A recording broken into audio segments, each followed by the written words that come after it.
All right, so Geezer Butler has been located. He should be walking in any minute. There he is. He's found it. He's got a dog with him too. Look at this. This is the first time I've ever had an animal in my new home. Hey, buddy. Hi, Deb. Yeah, of course. Yeah, we're live on the air. Geese. Hello, Eddie. Sit down, please, and put that headset on. Yeah.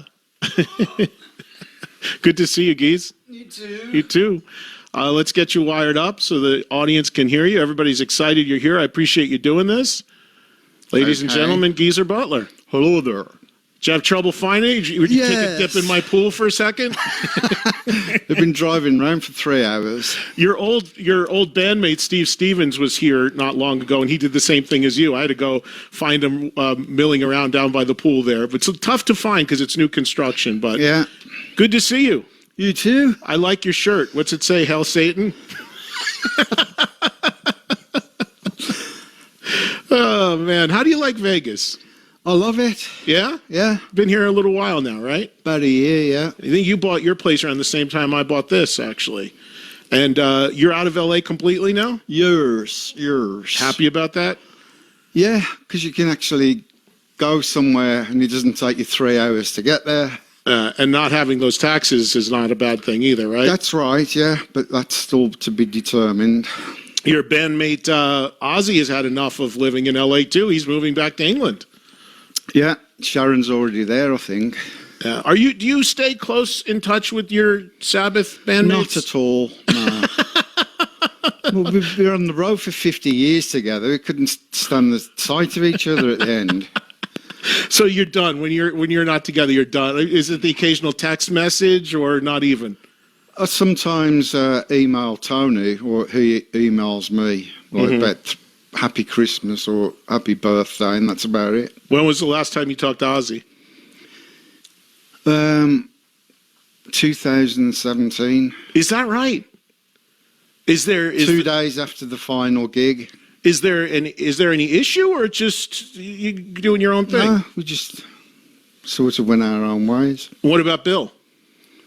I saw him, last time I seen Bill was at the Lifetime Grammy Award. So that was about 2 or 3 years ago. All right. Well, we of course hung out at the in Austin recently for the Dio documentary, which was a lot of fun. Me and Sebastian stole your popcorn after you left. You left it all there, so we ate what was left of your popcorn. Probably had butter in it or something. No, it's quite good actually. But the film, what did you think of the film? I loved it. I mean, I thought it was so emotional towards the end. Yeah. And it was good because he didn't slag anybody or anything like that. It was really emotional. I really did think that. You actually were with Ronnie in his final moments, were you not? Yeah, we were there right until about 4 hours before he finally left us. Did you get to have a final word with him? Did you know it was the end? Well, he was, yeah. He was so out of it on morphine because of the pain. He was just like sort of lying there, and we knew that it was just a matter of time before he left us. So at one point, but just before I left, I held his hand and I says my goodbyes to him. And then 4 hours later, he was gone. Was there any music, Geese, that you made with Ronnie that has not come out, even if it was from the last record, The Devil You Know, stuff that was left off of it or anything? Not really, no. I mean, there's obviously outtakes and stuff like that. I can't think of anything that we didn't actually put on the album. That. How about back in the early Sabbath days? Did you guys ever over-record? I know there's been a lot of Sabbath box sets that have come out. Volume 4 came out. Master of Reality came out. All these, second record stuff came out from. Was there some bonus stuff on some of that and some not so much, just remixes and things? Did you guys used to over-record it all, or was it just what was needed at the time?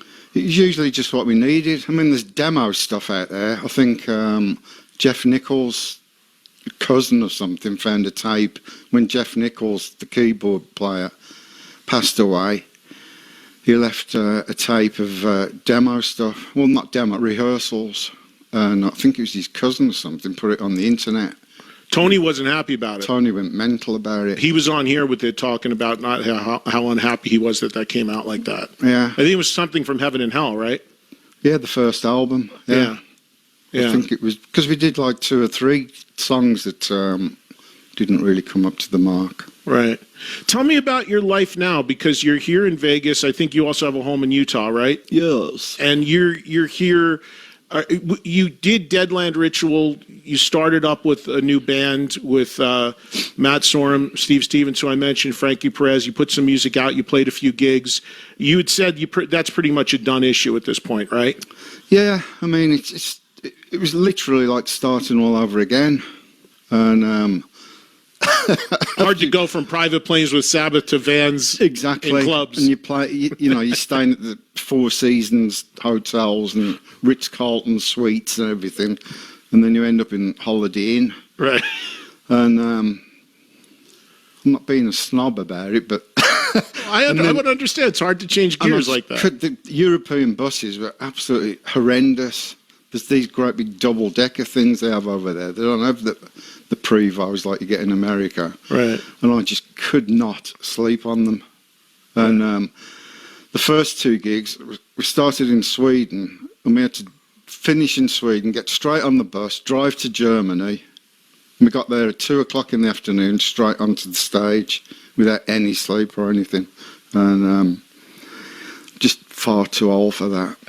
Yeah. So would you consider yourself retired from music now, or are you still recording and writing, and would you like to do something?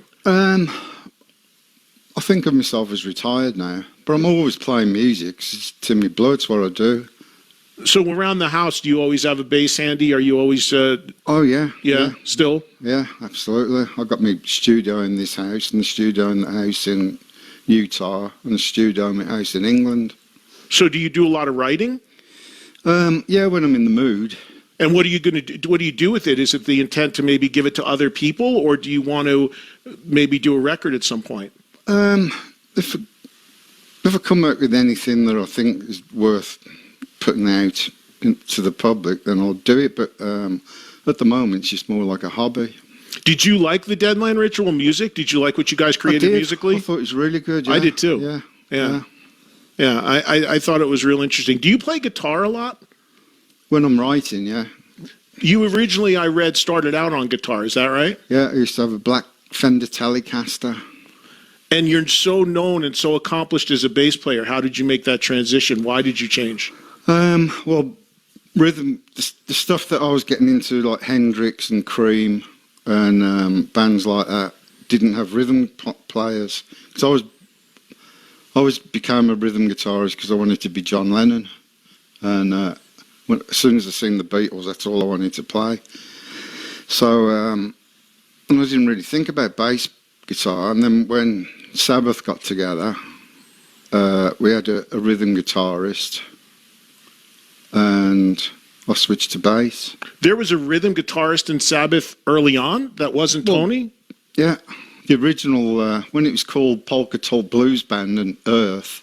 Right. We had... there was a second guitar player? Yeah, and a saxophonist. A what? A saxophone player? Yeah.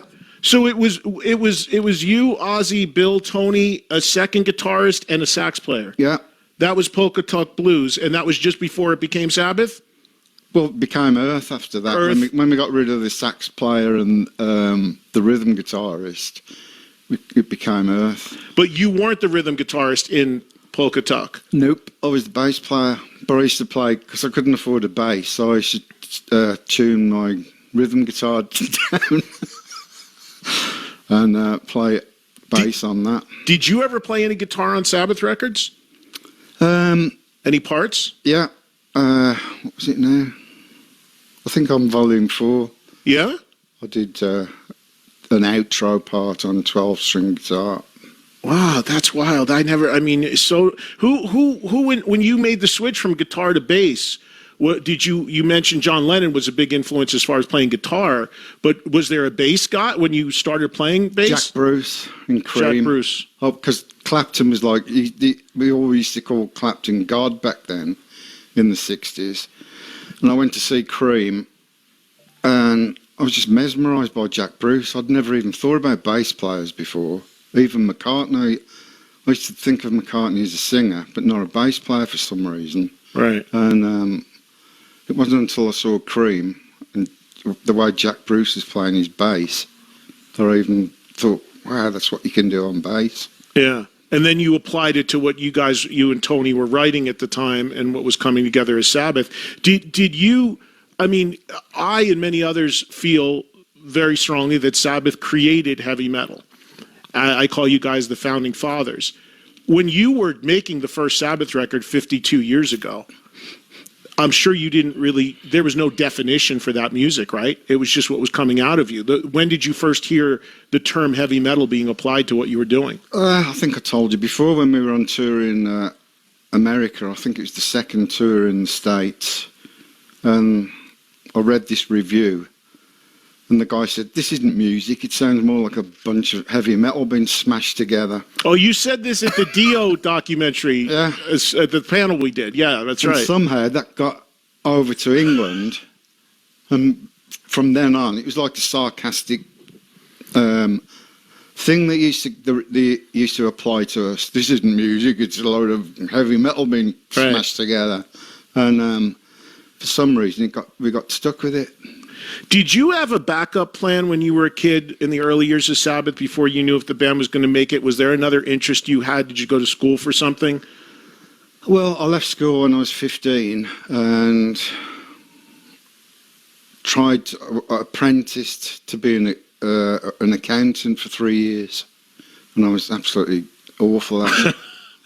And I hated it. Hate going to work from 9 till 5 every day. I just couldn't do it. And eventually I used to get drunk and smashed out of my brains just to get me to go to work.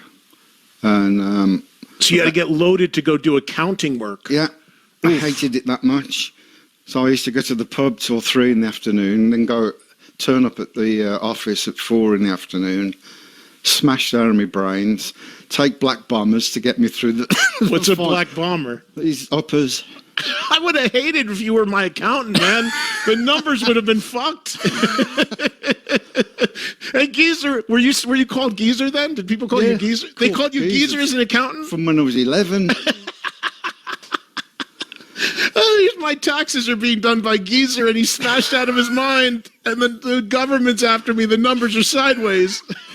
And eventually the guy that run the factory, the office, called me into his office and said, "Butler, you're fired." Did you take care, because you had that experience, did you do any business work early with the band? Did you count when you got paid? Were you the guy that collected the money? It's the only time that we never got ripped off. It's true. I used to get the 20 quid a night that we used to get and spend it on petrol. And then if we had any money, we'd go down the chip shop. Oh man, look, I have a short amount of time here because I promised the audience they could ask you a few questions, but I could talk to you forever. But just a couple quick things I always wanted to ask you. Sometimes people, I think, forget that you actually played with Ozzy in his solo band more than once. You did the No Rest for the Wicked tour, and then you actually played on Osmosis, right? Yeah. Which actually is one of my favorite records that he made, is Osmosis. What was that experience like for you, playing with Ozzy in the solo band at that time, outside of Sabbath? It's strange because I'd never played bass to anybody else's music except Sabbath stuff. Right. So that was weird, especially with Bob Daisley use a pick. And I used fingers. He uses a pick. Yeah. I thought you said Bob Daisley was a pig. I want to make sure we get that straight. He uses a pick. Yeah. And you use your fingers. Right. And so his bass playing totally worlds apart from what I do. So I had to learn a completely different style of playing. Mm-hmm. So that was weird. As far as recording the album, the producer that we had, I didn't get on with him at all. Is that Beinhorn? Yeah. Yeah. Okay. So did you like the record, or you just didn't like the process of recording? I've never listened to it. Do you remember the song Perry Mason? I think that was on that record. I think that was on that record. I don't have all of it in front of me, but there's some there. I thought there was some great stuff on that record. and I'm jumping around here just because there's stuff I've always wanted to hit you with before we let the audience have some time with you.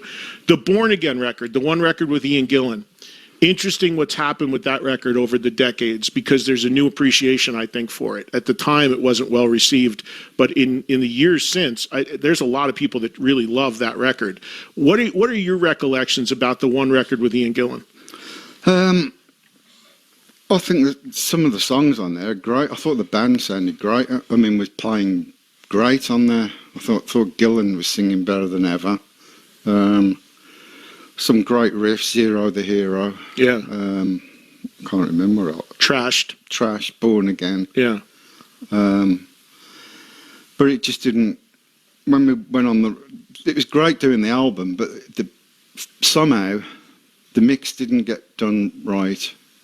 And I kept saying the album to me, the songs to me is, that's not me, it's me dog. Exactly. Geezer doesn't have a fur ball. Yeah, I thought the mix wasn't great on it, but I listened to it about 6 months ago and I thought it was a really good album. You know, Tony told me recently that he always wanted to remix it, but they couldn't find the masters. And Tony told me they just found the masters. Did you know that? I don't think so, no. Maybe that's why I was listening to it again. Yeah, he said they found the masters, and now he would like to go back in and do an alternate mix of that at some point. I think it'd be cool to have an alternate. I think that as much as the original mix was a bit maligned over the years, it's funny how kind of people almost cite that record as like a precursor to grunge in the way it sounds. So you never know. Sometimes time changes perception. Yeah, so I was much. surprised how good it was when I listened to it a few months ago. Yeah, and I hadn't listened to it since the 80s. Yeah. And what about what seems to be and will be, I'm assuming, the final ever Sabbath record, which is 13, which is now 6-7 years old, something like that at that point. How did you feel about making that record, and what are your thoughts about it now that some time has passed as a final Sabbath record? Some of it I liked, some of it I didn't like particularly. It was a weird experience. Especially with being told to forget that you're a heavy metal band. Is that what Rick Rubin said? Yeah, that was the first thing he said to us. He played us our very first album and said, cast your mind back to them when there was no such thing as heavy metal or anything like that, and pretend it's like the follow-up album to that, which is a ridiculous thing to think. Yeah, it's interesting when you hear from musicians over the years who have worked with Rick Rubin. Some love him and praise him. Others are confused by the experience. Sounds like you were, and others flat out didn't like it at all. So where you land somewhere in the middle, it sounds like. Well, I still don't know what he did. Well, that's what most people say. But, he lays on a sofa and says, "Sound like this." Yeah. It's like, yeah, that's good. No, don't do that. And you go, why? Just don't do it. And you'll do it like Ozzy. I think Ozzy one day went nuts because he'd done like 10 different vocals. And Rick kept saying, yeah, that's great, but do another one. And Ozzy just went, if it's great, why am I doing another one? He just lost it. And that's the way it was. It was like Tony wasn't happy with some of the stuff he was trying to make him play. Amps. He was making Tony get 1968 amps, as if that's going to make you sound like back in 1968. It's mad. But it's good for publicity, and it's good for the record company. Right. You know, if you got Rick Rubin involved, then it must be good. I guess. I don't know how many people in the public space actually pay attention to producers or it's mixers mainly and record masters. companies Yeah, and publishers. It's funny when you talk about as a musician making people doing things over and over and you can't figure out why. I've done a lot of TV in my career, and I've had that too, where I've done 2 or 3 takes of something. I've done TV stuff with you, and you look at the camera, and they're like, that was really good, but let's get another one. Well, why? You know, what are we doing? It's really good. Let's move on. And they never tell you why. No, they say we need a safety. That's what they call it. A safety for what? You've got it. Let's go. You know, it's ridiculous. You ended up, as everybody knows, you were the lyricist in Sabbath on all the Ozzy records. And then when Ronnie came in, you didn't have to do that anymore. I imagine on Born Again, you didn't do that either. Did Ian Gillan write his own lyrics? Yeah, Gillan wrote them. So for you, with doing 13, did you return to being a lyricist? Did you write the lyrics? I had to, nobody else would. I mean, Ozzy came up with a lot of the ideas and partial lyrics, and then I was left to fill in everything else. Ozzy wrote, I think, 2 or 3 sets of lyrics. You miss being on stage? Not at all. You don't? No. So, because, you know, I've talked to Tony a lot recently, and it sounds like he's got a little bit of an itch to do something musically, whether it's a one-off gig or whether it's just making a record or working on the catalog.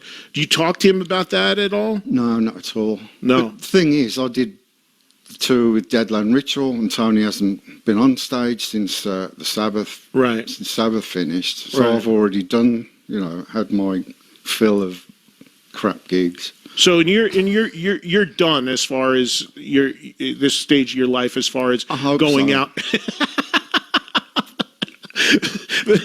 As far as going out and performing and touring, jumping up and playing with somebody maybe, but the idea of going out. Yeah, maybe a one-off. Right. You know, on a whim, but no gigs or anything.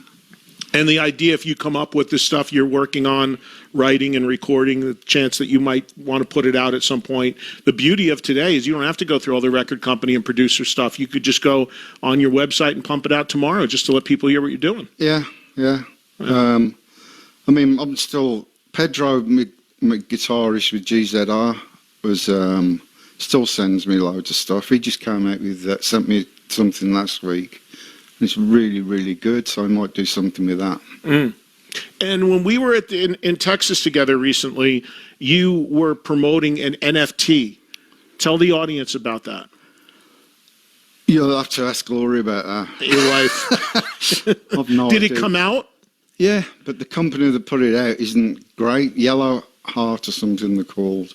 So it's a 3-part NFT. So the next 2 parts will be coming out on a different company. The money that you raised from it, you were giving to Ukraine, I think, right? Yeah. The animals help the animals reunite with the families in Ukraine. Yeah, I saw that on the news. It was heartbreaking. It's heartbreaking, of course, across the board what's going on there. But the animals, the impact on that is. I saw a few news pieces on that.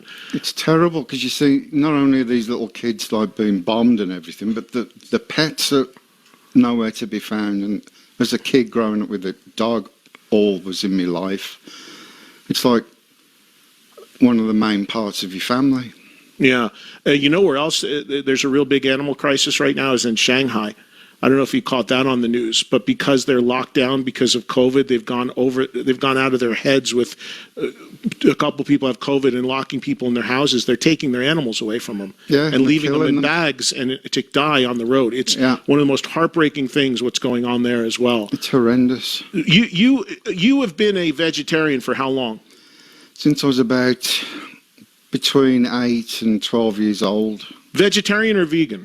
Vegetarian, and then vegan for the past 35 years. So what inspired you to be a vegetarian that young? Was it your love of animals or was it something else? It was one day I had this piece of... I'd only ever eat meat if it was like burnt to a crisp. And we didn't have much anyway when I was growing up. And this one day, it wasn't burnt to a crisp, and I cut it open, and blood came out of it. And I just freaked out when I saw this blood. At 8? Yeah. Yeah. And I said to my mum, why is the blood on this? And she said, it's from an animal. And what? And I just thought, you know, the thought of killing my dog and eating it, and it stuck in my head, and I could never eat meat after that.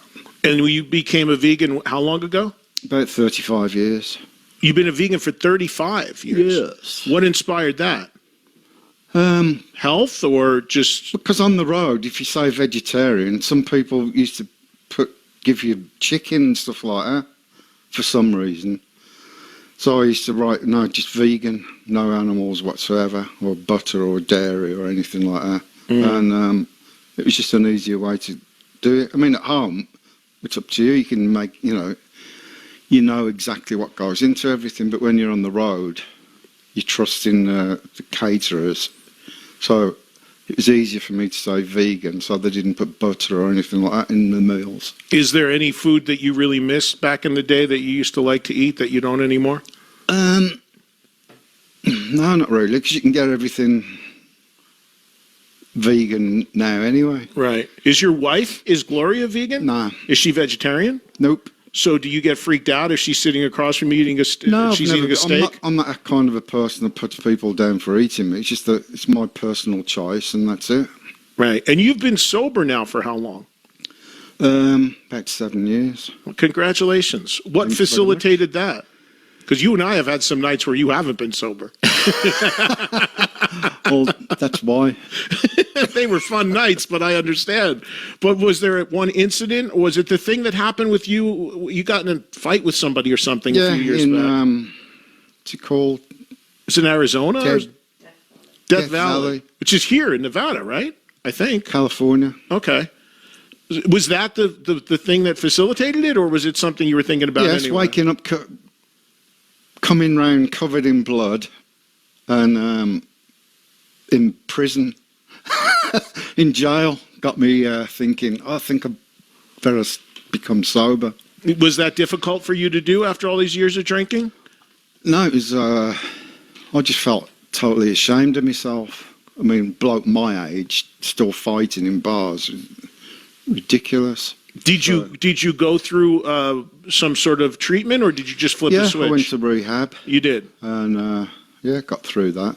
And so obviously that was effective and stuck for you. Yeah, yeah. Well, that's good. Congratulations. Amazing. Vegan, sober, look at you. You look great. How old are you now? 73? 109. No, you're not. Let's get out of here. 73 in July. 73. You're still young, man. You are. Look at Mick Jagger up there still playing, all these guys still playing. You can still do it. I saw Glenn Hughes last night. He was here in Vegas. I told him he couldn't believe you were living here. I said, you got to hit up Keys. Glenn and I were hanging out last night. I've seen him about a month ago. Yeah. I said to Glenn, Glenn looks like he's he's still got the hair. He's ready to go. He's singing great and everything. You could do that, man. You're the same age. I think thanks. You're done. You don't want anything to do it. Oh, man. Last thing before we let a few people in the audience say hello to you. You were working on a book. Where are you at with that? Finished. I sent the manuscript in 3 weeks ago. So I'm just waiting for the edited version to come back so I can go nuts. Go nuts in how? Like what? If they've edited out stuff you want politically incorrect stuff. Right. So when is your time, when do you expect it to come out? You hope the end of the year? I think it's looking like the beginning of next year now. Okay. And it's your life story. It's an autobiography, right? Yeah. I can't wait to read it. So we'll look forward to that towards the end of the year, and hopefully they leave in all the politically incorrect stuff. But the trouble is, ever since I sent in the manuscript, I've thought about 7 things I've left out. Right. So I'm going to probably drive them nuts now. So. Well, no, that's to hold on to that, because that's when you do the sequel. When the first one comes out and does well. Yeah, that's 10 pages long. You do the second one. No, that's okay. You'll have more experiences. You'll have more stories. There'll be more stuff in there. All right, Geezer Butler is here. We are going to take a break, and when we come back, we are going to let you, the audience, have a few minutes with one of the all-time greats.